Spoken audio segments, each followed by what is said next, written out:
the Wiley Vision studio in Spokane, Washington. The Stephen James Wiley Show.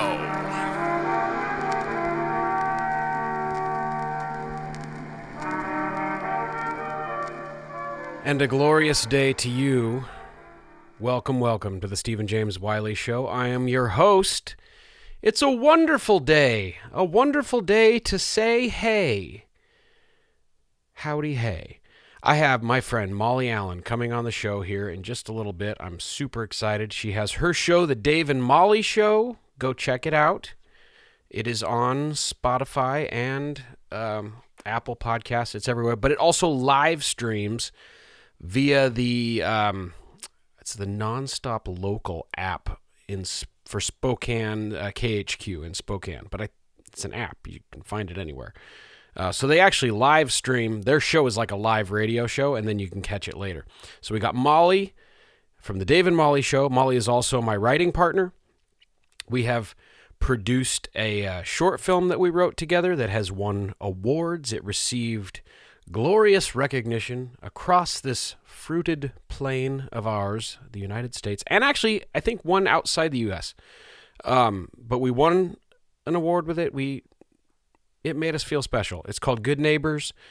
I need to put it somewhere so people can watch it. Otherwise, it's just fading into oblivion, which that's life, isn't it?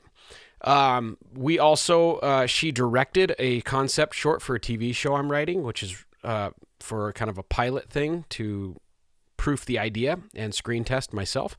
So that's cool. We'll talk more about that another time. And we've done a lot. We continue to do things. We're going to talk about what we're doing. We're working on a fun project right now, just a little short, fun thing we're doing. And so I'm excited to have Molly on the show. She's been on before. She's always wonderful. She's having a blast right now on the East Coast. So we will get to that in just a few minutes. What's going on in the world, huh? I'm sure you want to know. I don't know. Maybe you don't want to know. Justin Trudeau, the top dog in Canada, just resigned. And he was there for 10 years, I guess. A decade? Apparently people weren't very happy with him at this point, which happens to the political folks. And but hey, he had 10 years, man. That's a pretty good run. He's doing better than the rest of us. People know, I mean, isn't it weird? He was the guy, like everyone's, Justin Trudeau, he's great, he's terrible, whatever. And then he's going to fade into the annals. I don't know if that's the right word, of history. The anal of history. Anyhow, it's interesting. I mean, I don't know the guy. I don't know what I would think. I'm not a Canadian, so I don't know how it works or if he did things that I would like. It doesn't seem like people like him very much anymore. They really liked him. He was very popular, it seemed like. A fascinating story I found about there's a taxidermist that the A-listers, if you don't know who the A-listers are, those are the Hollywood folk who make top dog money. And her name is Amber Maycutt. She's the go-to taxidermist. She has sold butterflies to Drew Barrymore, an antler mount to Nick Jonas, and a miniature white horse to Neil Patrick Harris and David Burtka. Is that weird? A miniature white horse. A dead horse. I mean, is it standing? I mean, people do that with bears. I have a friend, he shot a bear. It's in his house. He didn't turn it into a rug. It's like there, clutching a tree or something. I don't know why that strikes me odd. But taxidermy unto itself, if you want a dead animal, I guess that's a thing. And apparently, she does a hell of a job. And she has had squirrels added to the windows of Saks Fifth Avenue. Her birds have decorated the Nomad Hotel in Manhattan. I'm not sure where she's from, but she looks like an A-list taxidermist. She's cool looking. Like she's got tattoos and she doesn't look like a hillbilly, you know? Anyhow, good for her. Just kind of a random thing for you, but I just thought it was Kind of cool. You know what else is cool? There's this guy on Instagram. His name is Joel Haas, and he does not taxidermy, but it looks like it. He makes just Star Wars, original miniature statues of Star Wars stuff. Like he had one, and one day when I have the money, I'm going to call him. I follow him on Instagram, and he lives in Moses Lake, Washington. So I can get there. And he had a Yoda statue that he made. It was the coolest thing. The eyes, everything, legit. And it's probably like 3 feet tall. It was like Yoda. And it was beautiful. It was $1,200. At the time, I actually had a few bucks on me, and I was dang tempted. I should have done it because it would be a treasure in my house forever. So one day I'm gonna call Joel, but look him up, Joel Haas. He does all kinds of cool stuff, and then he like sells, other things and stuff. But he's a nice guy too. I've seen him at Comic-Con in Spokane a few years now in a row. Good dude, good guy, loves the Lord. Just kidding. I don't know if he loves the Lord or not, but that's really not what it's about, right? We all love God in our own way. Anyhow. That's what's going on. And now Molly Allen is coming on the show, and she loves God too. It's not funny, but it is funny because we could have a conversation about that with her. But Molly Allen, we're going to take a quick commercial break to talk about Safety Net, her organization, which I'm a huge fan of, that helps foster youth who age out of the system and are essentially left homeless at age 18. Happens every day, and they are there in Spokane, Coeur d'Alene, North Idaho, Eastern Washington area to help those kids, which is amazing. So that's what this next ad is about. And then we're going to jump in with Molly Allen, who is on the East Coast getting ready to have some adventures, and we'll talk about that. So we'll be right back.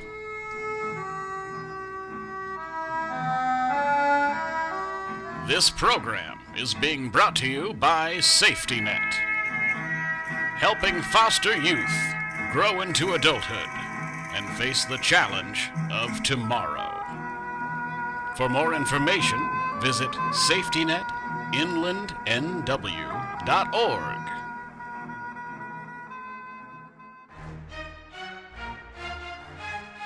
And now, today's featured guest.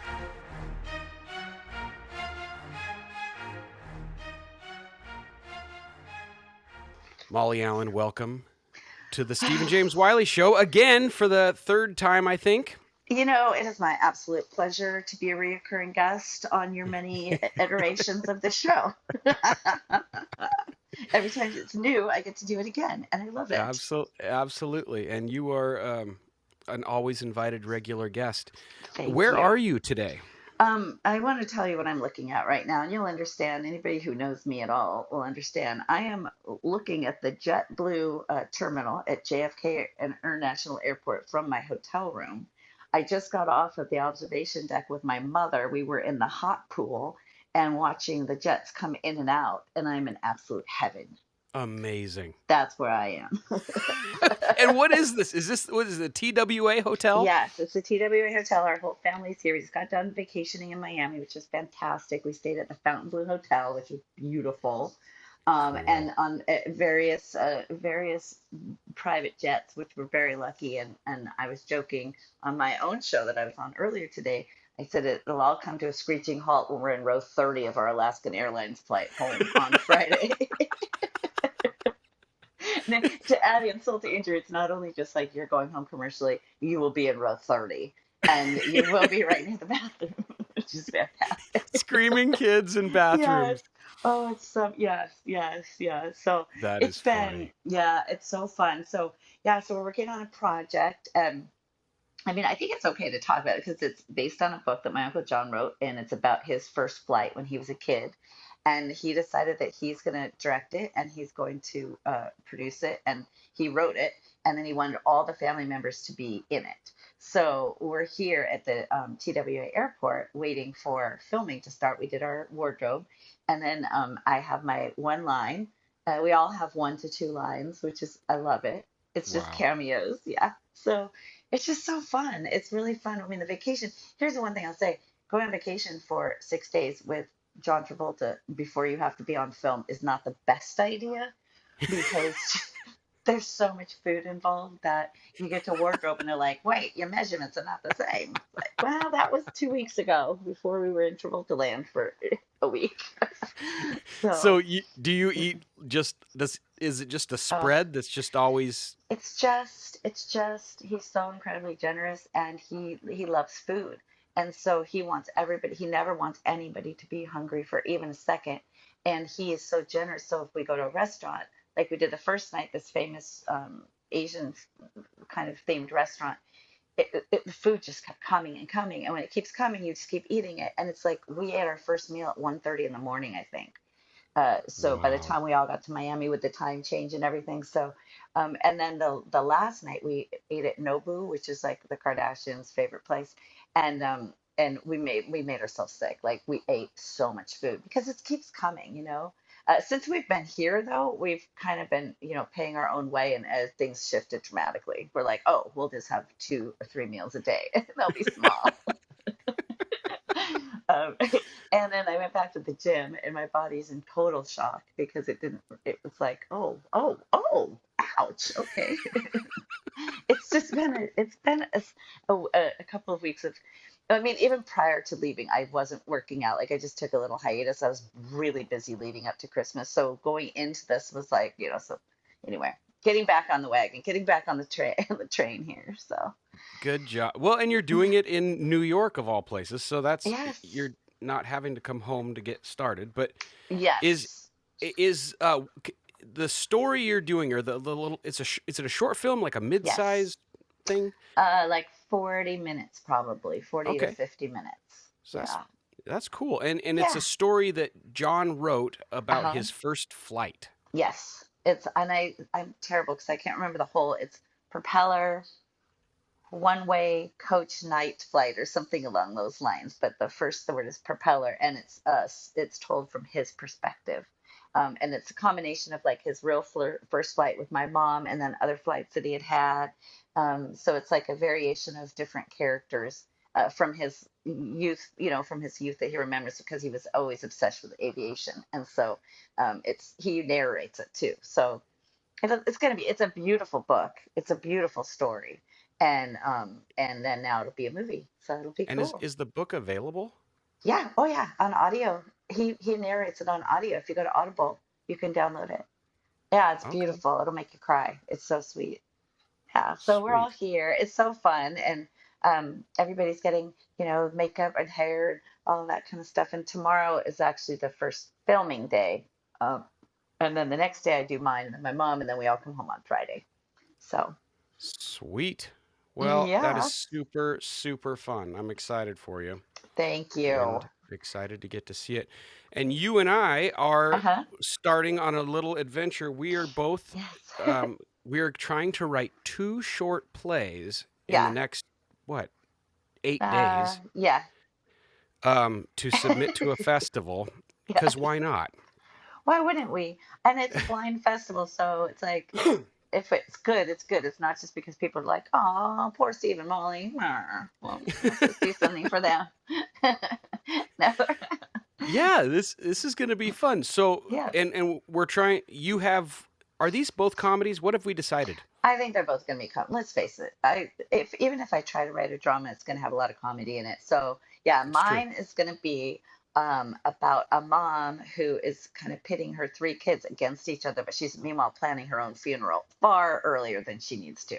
But That is like very specifically planning her funeral, having them rehearsal, giving them parts, like and yeah.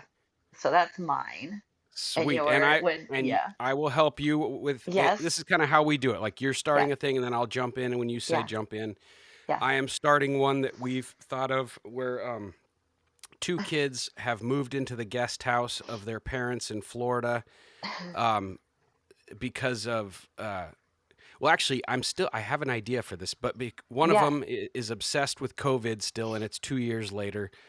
And he masks up frequently while he works on his passion for video gaming, Yeah. and then the daughter is has her Substack for her music and her writing, Yeah. but their parents are deeply resentful that they have hijacked their guest house that was supposed to be their golden years of retirement. Yeah. And actually, I think I have Harv and Linda are the parents. I actually Yes. love these people more than the kids at this point in my Oh, mind. they're better people. They're They're way better. Harv and hilarious. Linda did nothing wrong. Harv and Linda are like, you know what? We're going to Boca. We plan our then the pandemic hits, and then they're stuck with their kids. And it was supposed to be like, for a few months because yeah, I mean, a lot of people lost their jobs, and some people are still at home, but like they are so over it because they like to play pickleball, like be out with their friends, and these Yes. kids are just such what do they call them? Cream, not cream puffs, powder. What do they call the kids who are like wimpy? Pa- There's a it's like a There's a lot of cream things, but puff or something. I don't know. Or flower puff. I don't know. I think I always say it wrong. Anyway. no. So yeah. And the one of the thing I thought of is they moved in and they both left school because of COVID, Oh, yes. and they've never gone back, and it's been 2 years. Yes. And and I've been running hype. Like I brainstormed a bunch this morning while Yeah. I was out driving doing my morning things, and so far the father is hilarious in my mind. The things Yes.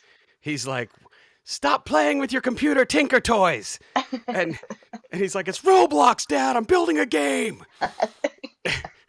and, and then, but here's the one twist I thought of, and tell me what you think is the mom and dad for whatever, because the son has an obsession. He wants to do something with Mr. Beast, Oh and yes. they don't know who Mr. Beast is, but they know he's obsessed with him, and so in a kind of a mean spirit, I might have to dial back how mean the parents are in my mind, but they yell down, "Hey, there's a Mr. Beast on the phone for you," and he's like, "Are you kidding me?" And they're like, "No, we're just kidding." That's mean. It is mean. I don't know. We might need to I don't know. make an episode. I like the other when we were talking about that the very end is that Mr. Beast actually calls him. But Mm-hmm. like they yeah. But also like they could explain over and over who Mr. Beast is. Yes. Because it's the parents, they still know who is it. Also, they had to have retired a little early because these kids are pretty young. So I think it's like because of COVID, he sold like whatever Harv did, he cashed out. And he's like, this is the best thing in the whole world. I had no idea I'd be able to retire so early. Or he cashed out right before COVID. So like they're Yes. younger. So they're like only in their 50s. And maybe the kids are resentful and like you never have to work again and you're only in your 50s. That is not fair, and we're gonna have to work our whole lives. And it's like, yeah, probably. sorry sorry we made such good choices, because that way they're still young enough that it's like they can You're have right. college age kids, but they cashed out early. And the weird thing is that would mean that Harv and Linda were actually in their prime in the early 90s, Yeah. mid 90s. Yes. So I'll And need they to could dress that way. have that point of view Yeah. for them. So Yeah. Yeah, unless you want to make the kids older and coming home and then, maybe really ridiculous, like you had great jobs and you are too scared to go back to the work or whatever, you know. yeah, Either way, it would work. that could But work. and the Well, kids could be like, "You're too young for pickleball." What do you call it? oh, Pickleball.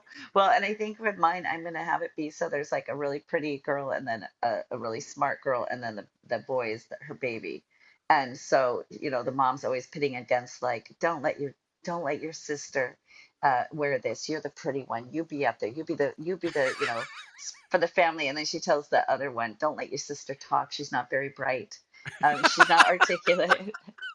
And then tells the son, you're getting everything. The girl, like just pitting them together against each other the whole time. that's Because terrible. I know, but I think that's what sometimes I love it. people do it.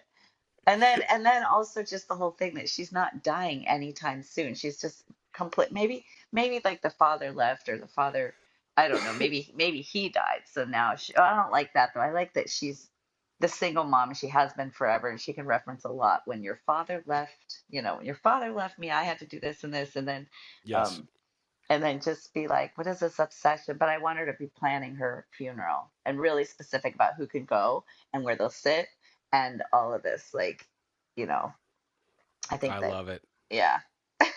I think it's going to be fantastic. Yeah. Holy We'll see cow. how long it is. We'll see. What if we don't get picked? And then, oh well. No, here's what's going to Oh. happen. Yours is going to get picked, and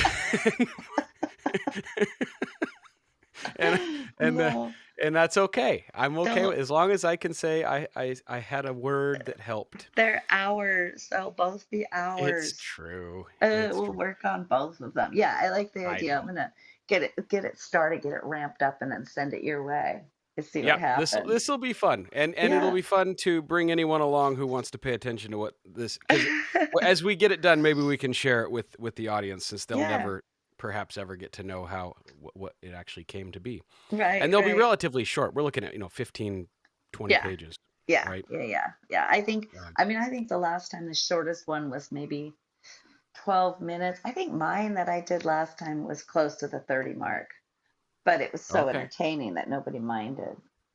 Well, yeah. Hell yeah.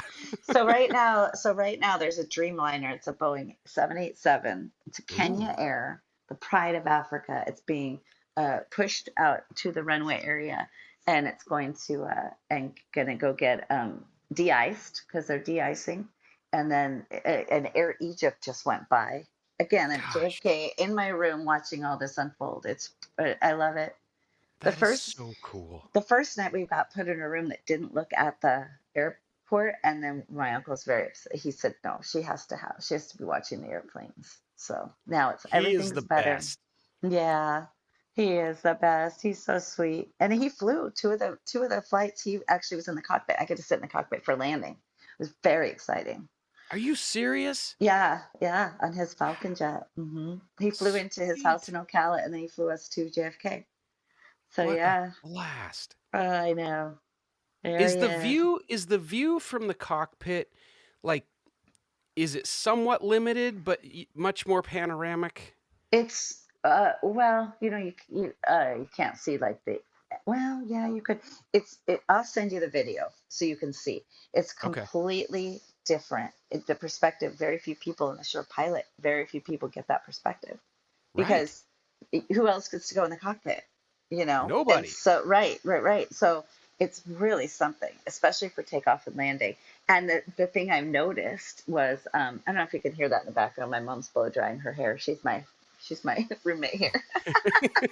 Anyway, so when you're landing, and I said this to myself, I would have thought it was like that we had further to go, that we were, because you're high up, Right. in the airplane, so it's not like a car where you just could, the perspective is just different. So um yeah, so it's always exciting. I mean, I've spent hours and hours with him in a cockpit because I flew all over the world with him when I was younger, and he was always the pilot.